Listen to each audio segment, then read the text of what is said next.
হায় যুবক, কখনো ভাবো না, মনে হয় ঠিক না। বাব্বা কোত্থেকে ভাবতা, তোমাকে যদি আল্লাহ তুস্তর চামড়ার এরকম আবরণ না দিত, যদি না দিত আল্লাহ, তো দুনিয়ার কেউ তার ওড়না পেঁচায়া গলায় ফাঁস নিত না। আল্লাহ গোস্তের আর চামড়ার আবরণ তোমাকে এমন দিছে যে অনেক জন ওড়না গলায় পেঁচায় ঝুলা যেতে চায়, আর তুমিও দেখা বিষের বোতল ডগডগ ডগডগ গিলতে চাও। কি দেখো, চামড়া আর গোস্তের আবরণই তো, আর কি আছে? আর কি আছে?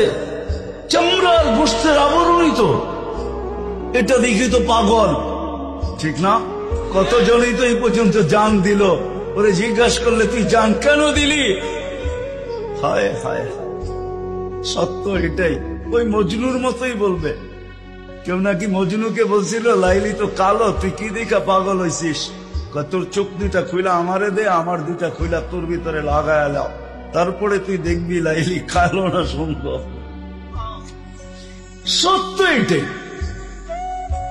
ভাবি না কোনদিন আল্লাহ মাপবে আমল দিয়া। প্রত্যেক ব্যক্তি আল্লাহর কাছে করে পার্থক্য। দুনিয়া আলাদের মাপার স্কেল ভিন্ন, ওটা আমি দেখাইতে চাই না। আমার কাছে সব লিস্টই আছে।